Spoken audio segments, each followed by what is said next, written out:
Hello, hello, and welcome to ohmTown Daily, the news show powered by ohmTown.com. Today is March 30th, 2024. It's Season 3, Episode 90.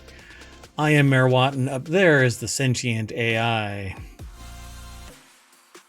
Good evening, ohmTown citizens. Today we're going to be talking about, it's not ours. oh, wait, now it's your problem. That's two different articles in 1 week. I had to reach into the time machine for a moment. How about heart pump alert? And how an eclipse affects the grid and animals during an eclipse. How about theme park ride tech? And just the tips. Saltwater crops, backyard solar powered tiny home, and join the hunt for asteroids.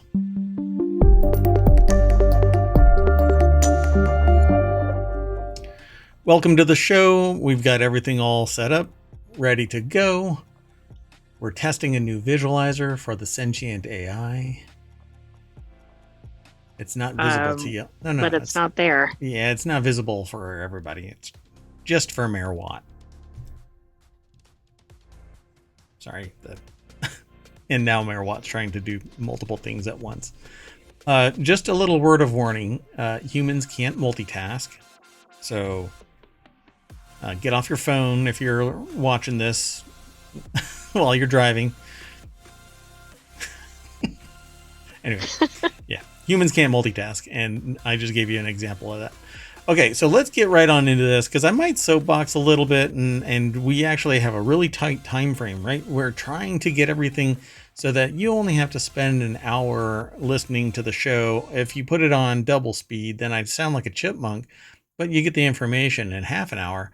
But honestly, we're trying to get you informed in just an hour. 10 articles, about 6 minutes a pop, but sometimes Mayor Watt, like right now, soapboxes a little bit. But this is an interesting one because we keep seeing this in the news, and it's happening more and more frequently. Where no, not us. Nope, nothing. I don't know what you're talking about. And then releases some news. Oh, yes, it is. And now it's your problem. So let's go.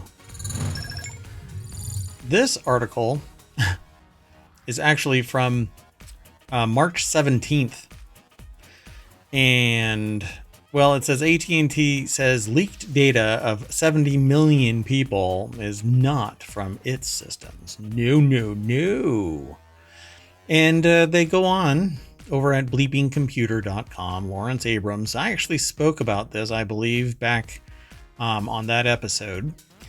And if I didn't, then I apologize, but I thought I did.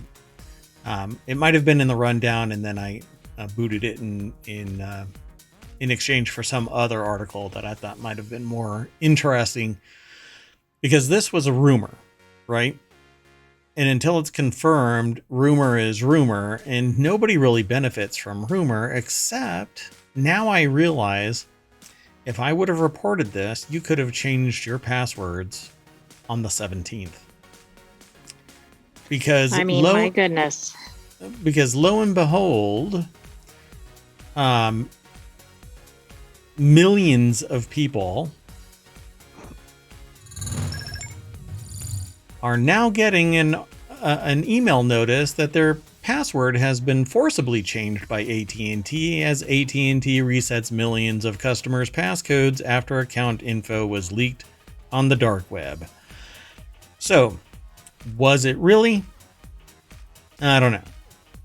The scope of which? I don't know. But it's saying AT&T says that 7.6 million current customers were affected by a recent leak in which sensitive data was released on the dark web, along with 65.4 million former account holders. TechCrunch first reported on Saturday morning that the company has reset passcodes of all affected active accounts. The AT&T confirmed that the move in an update published on its support page. The dataset, which AT&T says appears to be from 2019 or earlier, includes names, home addresses, phone numbers, dates of birth, social security numbers. I believe there's more, actually. Is anything missing? Blood type. Ah, yes. Okay. But they probably already know that because they're part of the whole surveillance state kind of thing anyway, right? So if you're curious about that, by the way, if you're curious about the original denial, there it is in chat. And if you're curious about the current situation, there it is in chat. But Engadget is the one that redrew our attention to this little fiasco. Because honestly, it was in my power to disclose to millions of AT&T customers the potential breach. It might be from 2019. And if you hadn't changed your password since 2019, therein lies another problem, because you're probably sitting on a password that's being used for multiple accounts. And if you do that, you're seriously asking for trouble, particularly if that allows them to gain access to an email account that might be a rescue account for a failed password login. If all of that circles the wagons around something that can verify a login attempt, you're asking for trouble. So you should be changing your password if you are following certain protocols every 90 days. If you're paranoid, then every 30 days. If you're ultra paranoid, every couple of weeks. Or you have two-factor authentication in place, which you really should do. But I don't think AT&T enables that. I'll have to look into that. Well, anyway, Cheyenne McDonald over at Engadget.com put the article together. The leaked data set included the records of roughly 73 million current and former AT&T account holders. It's odd that only 10% of that 73 million current and former AT&T account holders are getting a password reset. Is there that much churn in the database of AT&T? Yeah, does that mean like all those other people already changed their password or something? I mean, their data's still out there. Right. Yeah, I find it really interesting. But there would be no way for them to verify it unless they ran all of the passwords.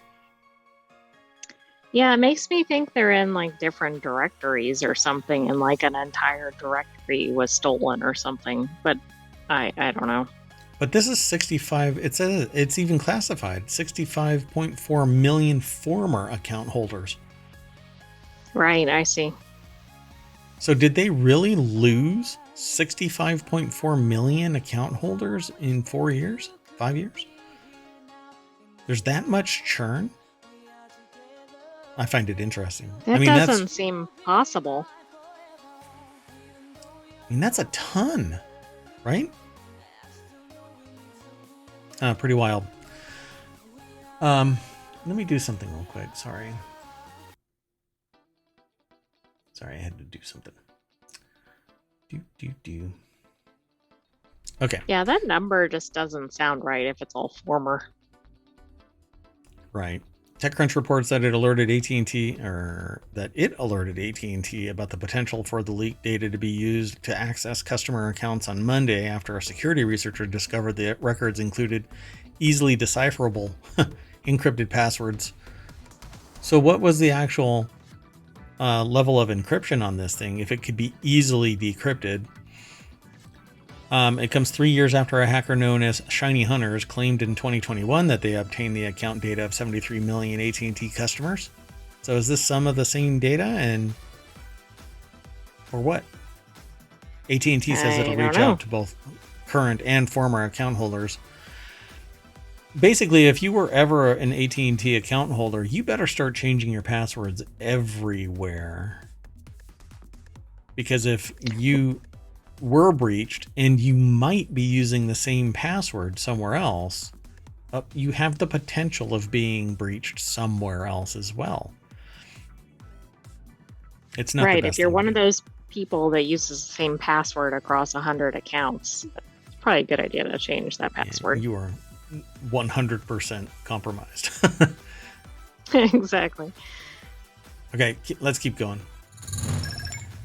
This next article is over in the Mobile Channel. FDA issues highest alert highest level alert for heart pumps connected to 49 reported deaths. Yep, that's right. Class 1 recall, the highest level alert from the FDA for heart pumps that have been linked to nearly 50 deaths. Impella heart pumps are used for short-term support of pumping blood in the chambers of the heart ventricles during medical procedures or after a severe heart attack. The Impella left-sided blood pumps are affected by the pump catheter may perforate the wall of the left ventricle in the heart. So this really isn't something, I don't think, it says short term during procedures, I believe.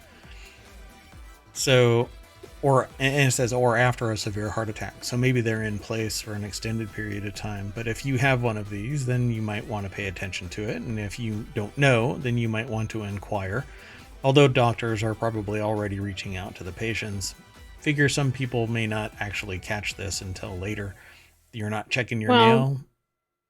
Yeah, and also with this kind of thing, like the statistics don't necessarily always show what happened. So if somebody has a heart condition, there could be more of these that aren't connected to this issue. Yep. Lauren Irwin over at The Hill put the article together. During operations, the Impella device could cut through the wall of the left ventricle. The use of the affected Impella pumps may cause serious adverse health consequences, including perforation of free wall rupture, hypertension, lack of blood flow, and death. So far, 129 injuries, serious injuries reported, and 49 reports of death. So if these are inclusive of the deaths, it's 50%. Yeah, pretty bad. Yeah, closer to 40, but anyway. So the pumps have been in use since 2021, October 2021 to October of 2023. More than 66,000 devices have been recalled. If they're still reaching out via organizations like The Hill and public disclosure via the FDA, then obviously there's still some floating about somewhere, and you all need to go get checked. Not much more we can say about it, right? Yeah, I kind of perpetually worry about man-made items being used in the human body. I know that there's no bargaining power here. You have to do this kind of stuff. I completely understand, but as soon as humans have been declared infallible, so will our equipment. But until then, this stuff happens. But it's best to just be informed and then take action than to remain ignorant of it and then, well, become a statistic. So let's keep going, though. The next article is over in Technology Today, how the solar eclipse will affect solar panels and the grid. I find this interesting. Yeah. Any guesses? I'm going to say if the sun is still shining, it's not going to impact anything. But where the sun is not shining, it is going to impact. I might be wrong. The April 8th solar eclipse will be brief, but it'll have big impact on solar power. It's only 5:50. Can I really call it this early? Oh, sure. Yeah, it's no shit news at 5:50. Why experts say you probably won't notice. Well, unless you are sucking so much energy out of your solar power generation that system. applied as well, but it was a little more general. Yeah.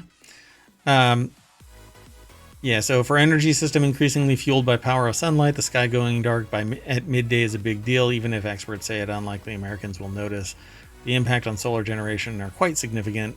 So basically everything is going to shut down for a little bit. Well, it's going to reach into the battery. There's probably a lag time to constitute or whatever.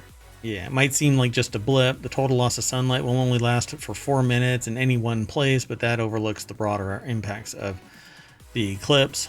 And it'll be reduced for a broader period of time, but totality is only 4 minutes. So you'll see your power dip down, and then it'll reach into the battery. If you have battery storage, and you really should, if you don't, it's almost unheard of. But as your battery drains, 5 minutes into it, you should be okay. The good news is that this is all predictable and utilities have been there before. Most recently in 2017, a report from NREL notes that the 2017 total eclipse came and went without causing any issues to the operation of the North American electric power system. Well, yeah. You're and not of going to course, notice any. much more solar implementation now. Correct. Yeah. And I really don't even think, even Texas is going to be impacted by this other than people going, oh my gosh, it's the end of the world. It's a horrible imitation, but okay. Let's keep going because there isn't really much more to say about this. No, Yes. but just watch out for your EVs. If you're using solar and you think you're going to be on your way, you might want to plan a little bit more time. Yeah, no, because they'll just be able to park somewhere. Oh, right. Traffic might be a complete nightmare. Right, you're going to have to plan for traffic jams, so you're going to need more anyway.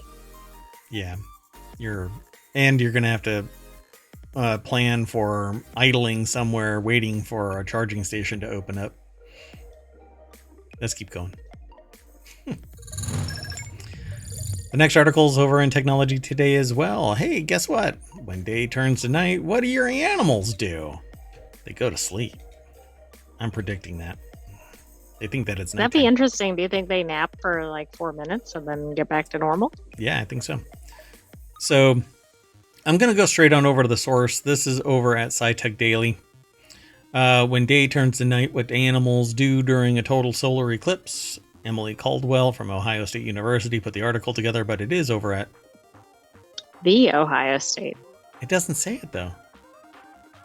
Sorry, the sentient AI is making sure that I did I throw that in? What do animals do? Hold on. Yeah. Okay. So it's the Ohio State University. I don't want to run afoul of any trademark issues, right? So ostriches, known for being reactive to anything new, are among the species whose eclipse-related behavior will be studied by the Ohio State and the Columbus Zoo.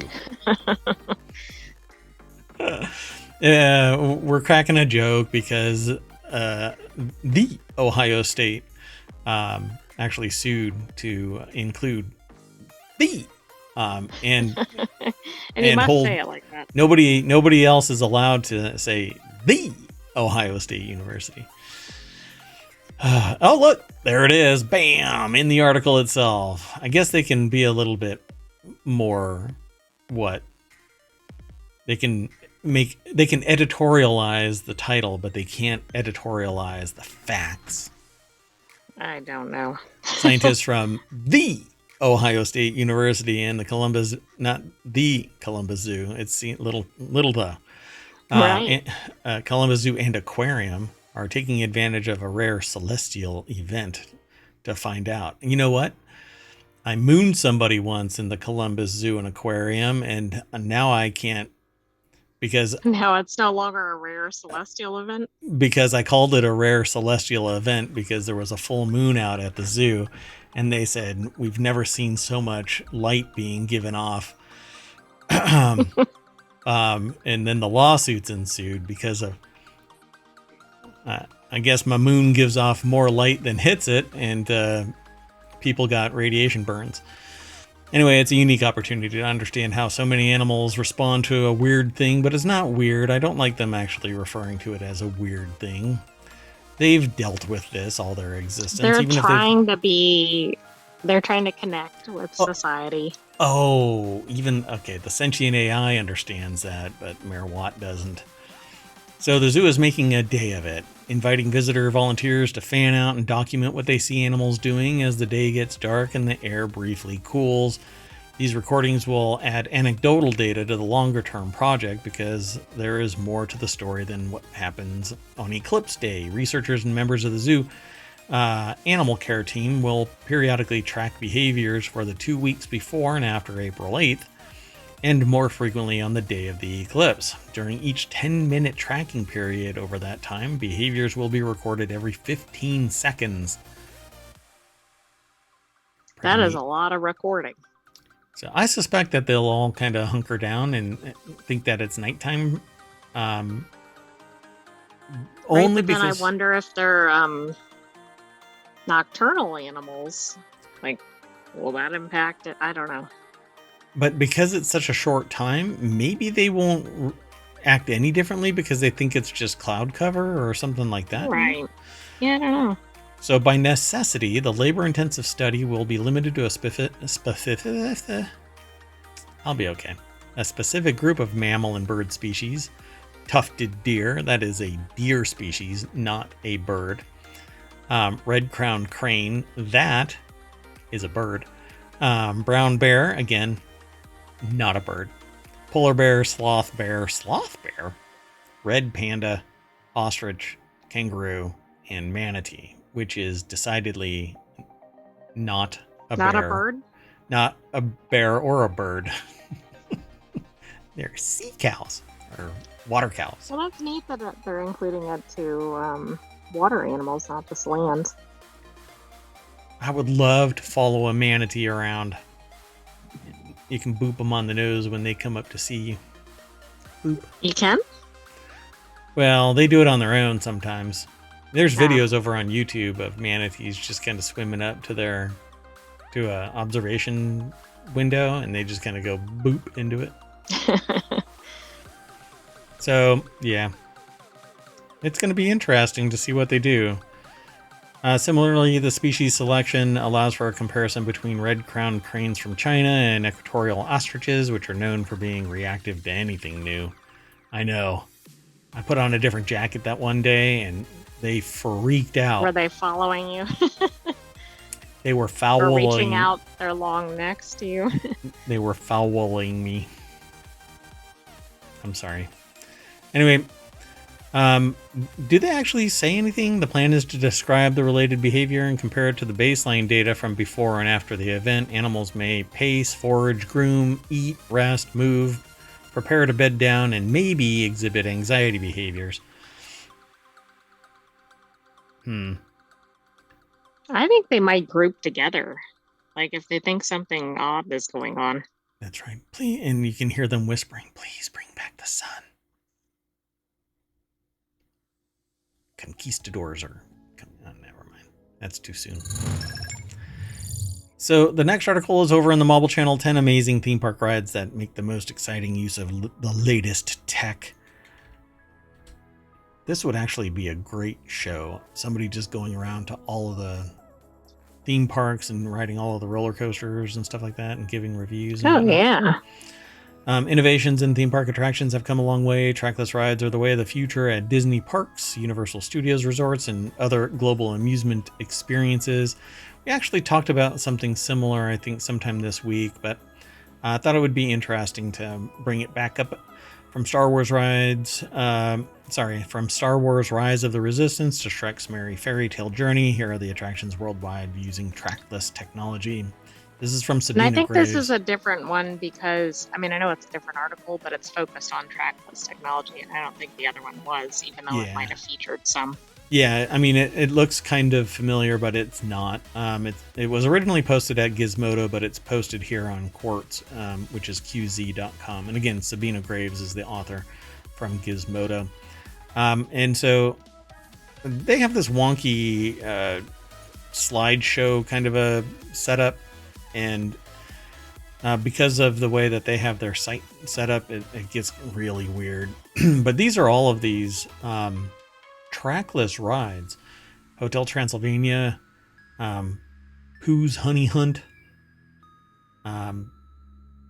Enchanted Tale of Beauty and the Beast, Skull Island Reign of Kong, Mystic Manor, Remy's Ratatouille Adventure, which, man, that is long in the tooth. Bad joke, but really? Is it still? But I mean, some of the stories are still big, but I mean, those are like classic Disney stories. Scooby-Doo Museum of Mysteries? How does that exist in Abu Dhabi? Isn't what's his name Shaggy like a stoner or no? I have no idea. I don't know. I thought which would never fly in Abu Dhabi. I don't know. Maybe he does something else. They probably neutralized it for the amusement park. They neutralized Shaggy? My Yes. God. You heard it here first. No, that did not happen. Mickey and Minnie's Runaway Railway. I'm going to click that. But Shrek's Merry Fairy Tale Journey is over at Motion Gate Dubai, and Star Wars Rise of the Resistance is here in Hollywood Studios and Disneyland. And 10 Amazing Theme Parks is their main link, and it has some text in it. But I'm really curious about the Runaway Railway. Is it going to show anything? Really? Are you kidding me? That was like the least interesting thing they could have shown about it. Really? Because it doesn't even have anything to do with it. All it is showing Mickey and Minnie's Runaway Railway and a person sitting in a car. And it's supposed to be railless. So what the... I thought it was going to have... You know what? Good photos or videos or something. I quit. You know, our reactions are exactly what you are getting, because we don't check these out before the show. We just grab them. Some of the articles on the weekend, other shows like Reality Hacker, which is next, and then Wanted, which is after that, and then Warcrafters, which is after that. Those might contain some articles that we've talked about over the week where appropriate. But most of the time, all of our reactions are authentic, and the first time we're reading this stuff, we're seeing it. And let me tell you, that one was a letdown. Anyway, this next article is over in the Mobile Channel. 2 Delta planes touched wingtips, but this time Boeing had nothing to do with it. Don't you love that they feel the need to call that out at the headline? Correct. Yeah. Hey, look, Boeing didn't have anything to do with it. There's somebody that's over on YouTube that posted a video about the whole Boeing thing with the title "Boeing is Scary." Because because the whole conspiracy theory that they deleted that dude. Anyway, 2 Delta planes touch wingtips, but just the tips. If you've been paying attention to the airline industry lately, you're probably aware that there's been a string of incidents that Boeing probably wishes hadn't made the news, considering how much negative attention Boeing has attracted recently, including news that its CEO plans to resign. It would be understandable if everything else didn't get pinned to them, but the article is over at quartz.com. Wow, it bent the wingtip too. I mean, something has to give. Wonder how much money that's going to cost to replace. Wow, on Thursday at around 10:45 a.m., 2 Delta Airbus A320s were forced to return to the gate following an incident on the runway. No passengers were injured, but they were all forced to get off the plane once it reached the gate and find alternative flights that still had seats available so that they could make it to their final destinations. And that is a horror movie, by the way, Final Destination. Yeah, I was like, that doesn't sound very good in context of the theme of this article. Please find some other turn of phrase for them Intended destinations? There you go, yeah. As for what exactly sent 2 planes back to the gate and interrupted so many flight plans, apparently the 2 planes touched tips on the runway, for God's sake. I mean, how did that even happen? Aren't they all directed different numbers? And you'd think that they're further away from each other. They were taxiing at relatively low speeds, but from the sound of it, passengers didn't enjoy experiencing 2 massive wings touching tips. Well, not in public. Come on. Anyway, we're all safe, and hopefully we'll get where we need to get eventually, said Jackson. Whoever Jackson is, awfully cavalier. I'm grateful that it was taxiing and not in a more significant time like takeoff or landing when this happened, which is a great point. I agree. Great point, Jackson. But you know what? Yeah, but it was like a boom. I mean, it must have been pretty astonishing, the people on board both of the planes. Yeah, I can imagine. That little clink would be disheartening at best. You know, my gut would probably fall. Colin Woodard. Think how loud a car crash can be, and then multiply that by quite a large factor. Well, the engineering of this is if they made contact, it's supposed to be engineered for wind force, not a physical contact. So did That's the true. plane's wing now shear anything, bend anything? Something had to give. This may not be the only thing that gave, its mounting point to the wing or all along that strut, both planes. Before I get too far into this, which I'm already at the end of our little discussion about this, but Colin Woodard over at Jalopnik is the author of this. But again, it was posted at qz.com quartz. Yeah, latest incident But what's actually. interesting, it's not at San Francisco or Osaka. Oh, really? Where was it? Do you remember? I think MSP, I think that might be Minneapolis, but I'm not certain.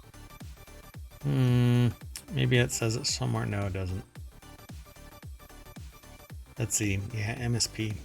Yeah, I don't know. It's okay. No worries. They resolved it. But be careful out there, folks. Let's keep going. The next article is over in ohmTown Daily. Scientists are growing crops with salt water that could help save us from starvation. But what's it going to do to our sodium intake? True. Well, you don't have to add any salt. An ag tech company is developing an army of resilient crops by growing them with salt water. These crops are better at surviving salty soils, which is a growing problem in our warming world. Salt-ridden soil affects over 2 billion acres worldwide, reducing crop yields that people rely on.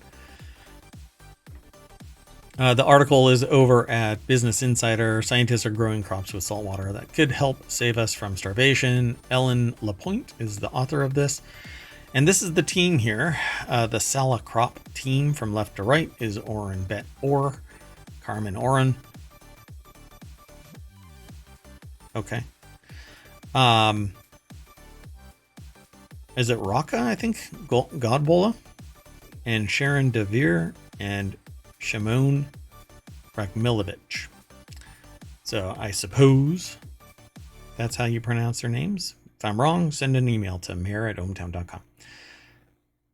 So I think that this is pretty brilliant. If you can develop a crop that can handle salt and actually use that. The problem, though, is long-term viability of the soil means that you're going to have to introduce something that offsets, like pulls the salt out or something, or is complementary. Something, because at some point, salt itself causes the soil to become too salty for crops to grow, not just efficiently, but anything to grow. It basically gets referred to as barren earth. So it says here, Saltwater Crops seeds, however, participating tomato farmers have seen a 10% to 17% increase in crop yields, earning them an extra $1,600 per hectare. Saltwater Crop CEO Carmen Oren told Business Insider. So I suppose the salty soil, they're not actually watering them with salty water, but the salty soil that already exists allows them to use it to a greater efficiency. The perfect storm of year-long irrigation, warming global temperatures, and sea level rise have made 20 to 50% of irrigated soils worldwide too salty to be fertile. This costs the global economy an estimated $27 billion per year in lost crops. Yes, human population keeps increasing. Maybe, I don't know.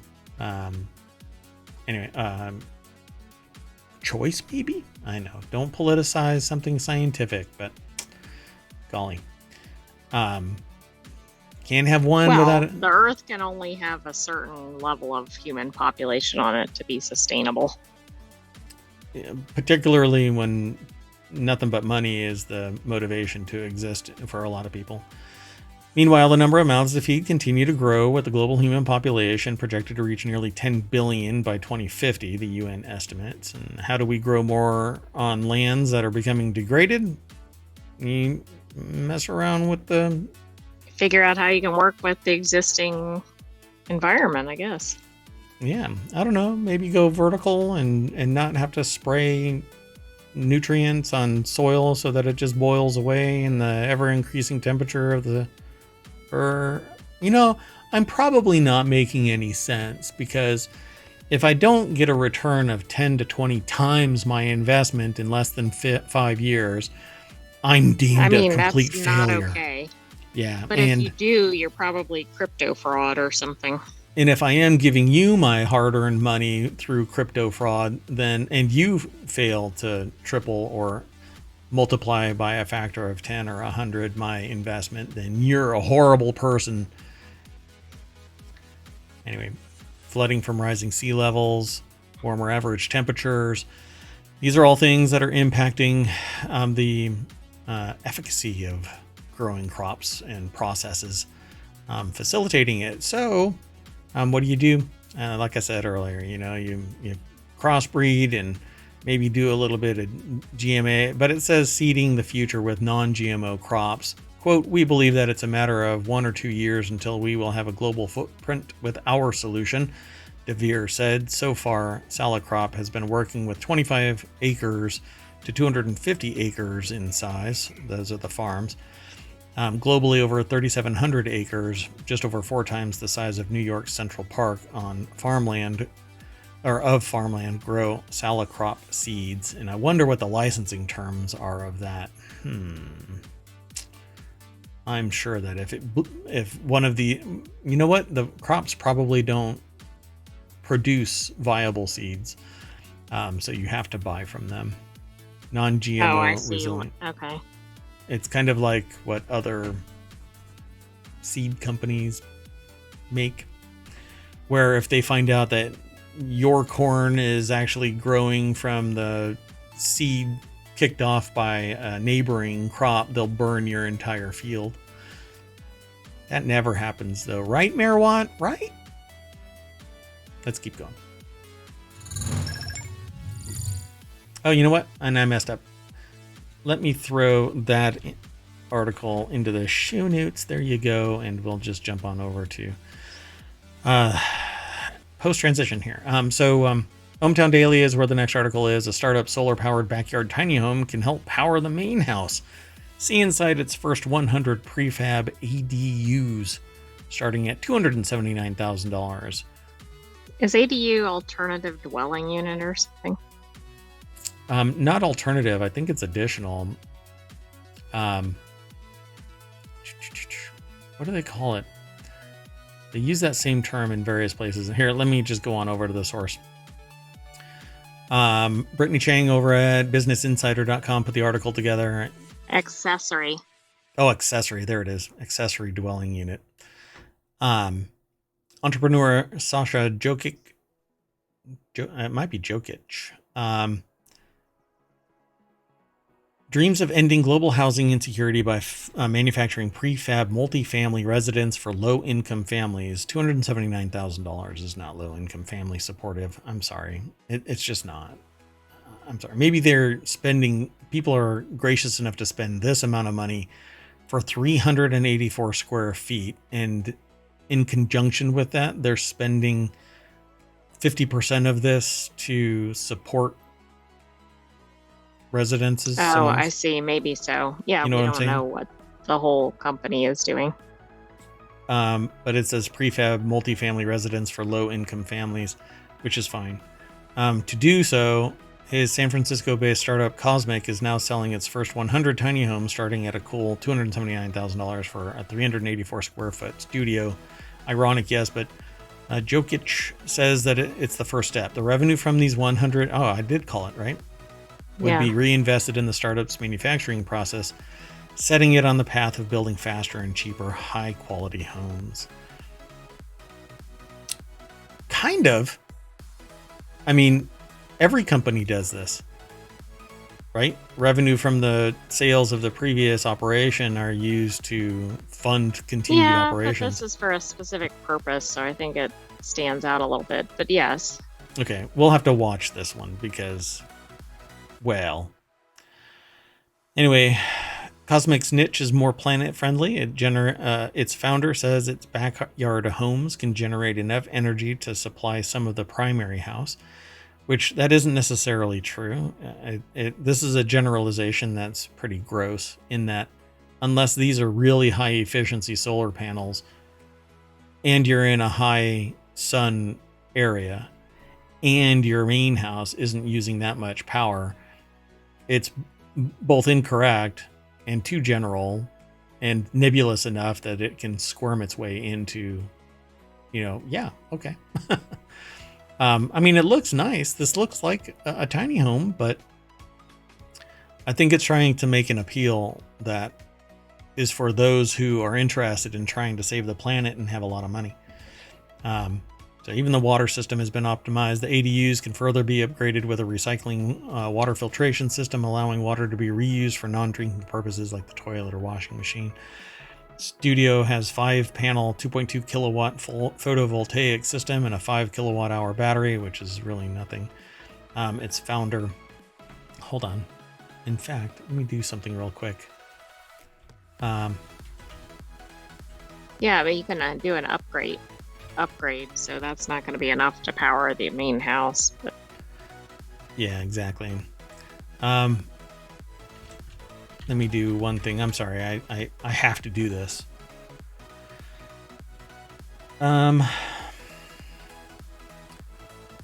So for instance,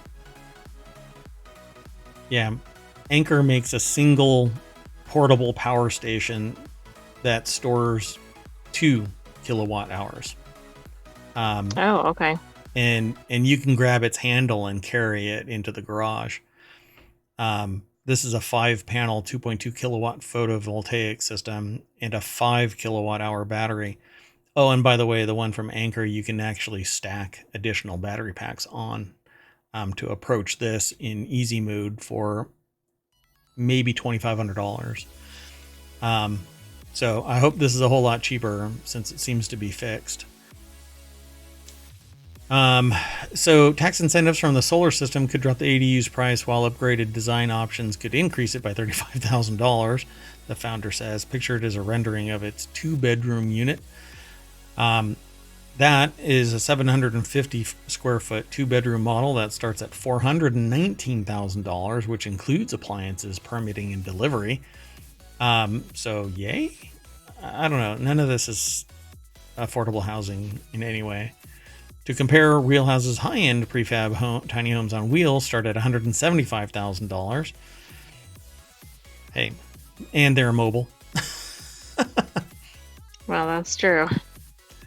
And no, it says handier folks can buy build-it-yourself tiny home kits for under $50,000 at retail giants like Home Depot, Amazon, and Costco. But none of this, by the way, no, that is not true. When everything gets accounted for, it's closer to $250,000. And that doesn't account for land. Yeah, well, I mean, it's supposed to go in your backyard, right? Oh, yes, the ADUs, yes. Yeah, so if you consider this prefab tiny home from Home Depot, we've been through this. We've talked about this in previous episodes. This $50,000 thing is nothing. All it is the exoskeleton to the ADU. It's not anything else. So Cosmic's relatively high pricing was intentional. Its founder wants buyers to view its 100 unit release as a Kickstarter campaign. So out of their mind. Okay.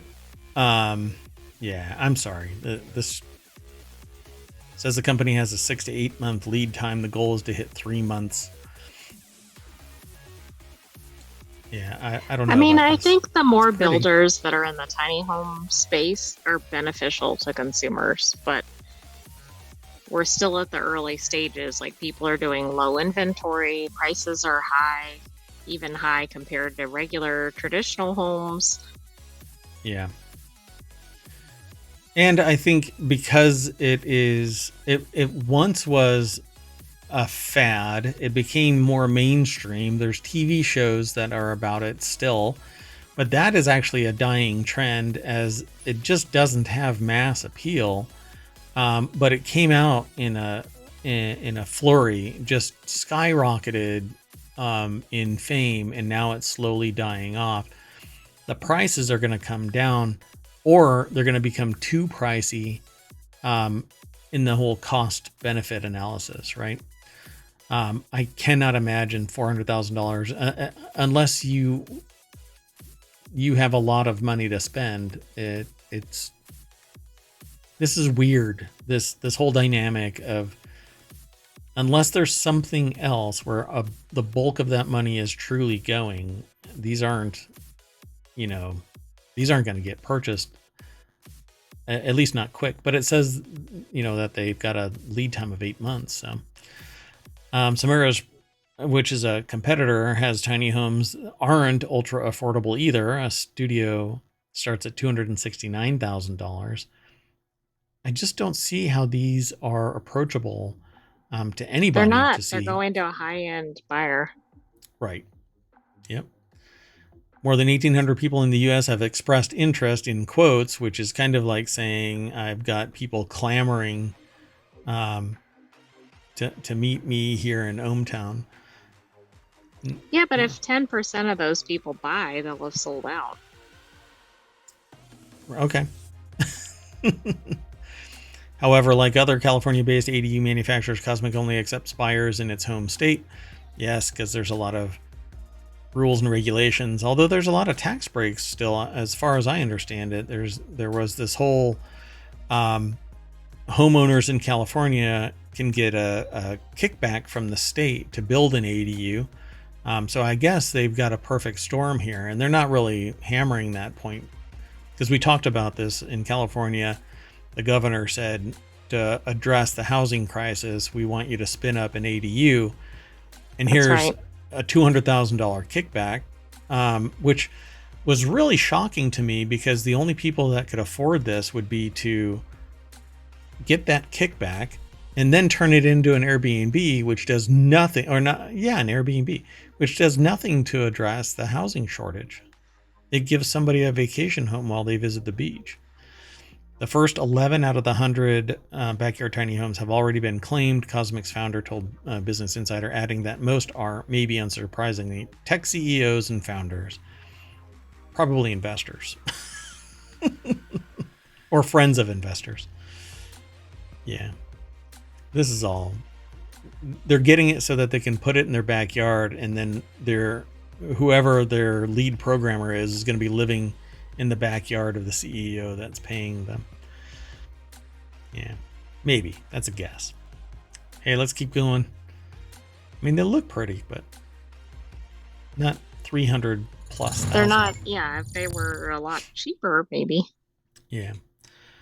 So our last one for ohmTown Daily News Show is over in technology today. Join the hunt. NASA volunteers find 15 rare active asteroids. NASA's project unveils 15 active asteroids, providing insights into the solar system's origins and future space exploration potential.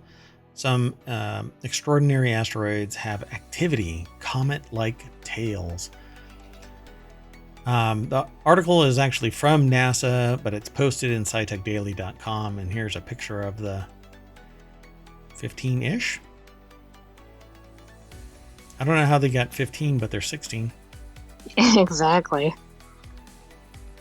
So yeah, comet-like tails or envelopes of gas and dust.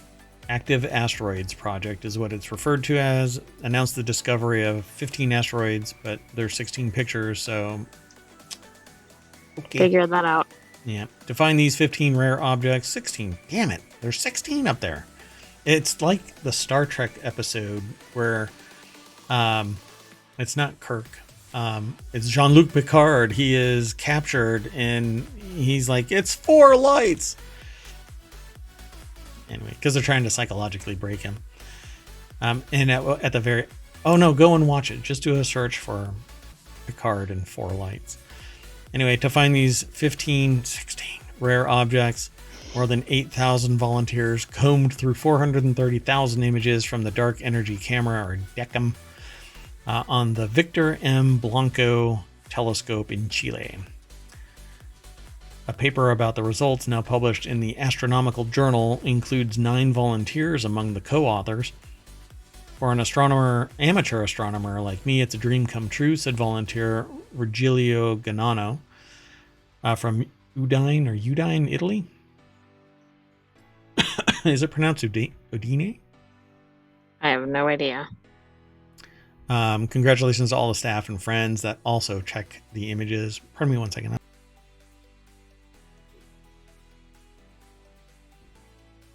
Sorry about that. Had to cough. So I think in this falls in under the meme of the unneeded giant arrow. They're pointing at one of the active asteroids from the Citizen Can we Science figure out Project. what that is? Yeah. Identified a comet tail coming from asteroid 2015 VA108, one of the active asteroids spotted by volunteers. This is pretty neat. You know, if I had a chance to do this, I would probably do this. To join the project and help discover the next active asteroid, you can go over to activeasteroids.net and become a member of this and start sifting through pictures, I suppose. Very cool. You know how to solve this you know what? There's a whole concept in economics called whole employment or total employment. And that's just giving jobs to people so that everybody has jobs and you can lower the unemployment rate, which is kind of what's going on. And people who aren't looking for jobs anymore are discounted because they've given up. There's all kinds of different statistics. All of this, I hate to be the, it just hurts me to say it, but I have to say it. Artificial intelligence can look at all of these pictures almost instantly and go, hey, look, there's one, there's one, there's another. You know what I'm saying? That's true, but I think this solves two purposes. Looking for the data and then also engaging the public in science. Yes, I know. You know, why do you have to be so pragmatic about it? It's because you're an artificial intelligence, a sentient AI from the future. Is this project still around in the future? What year are you from, by the way? I can't say. Oh, yeah, you I can't can't say. say. You know what I can say? Everybody go over to activeasteroids.net and join it and help us out.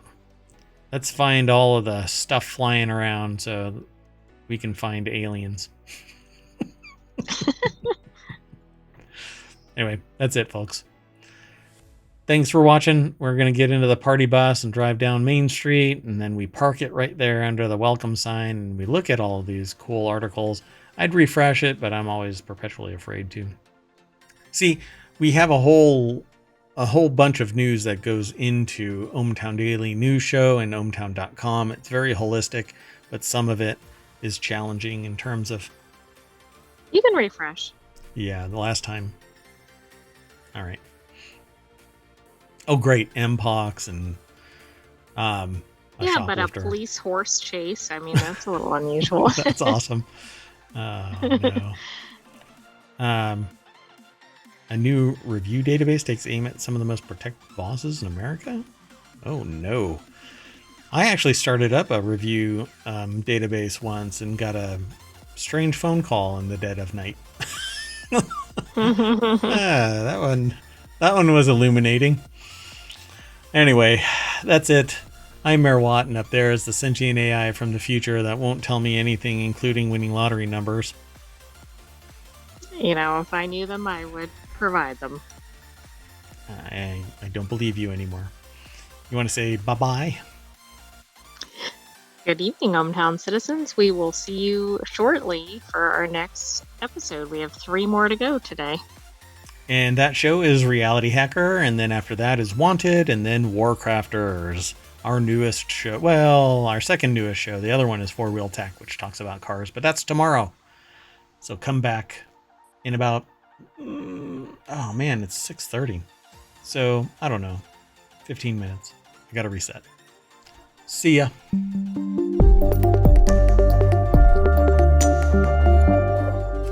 I'm gonna go search some asteroid pictures for tail.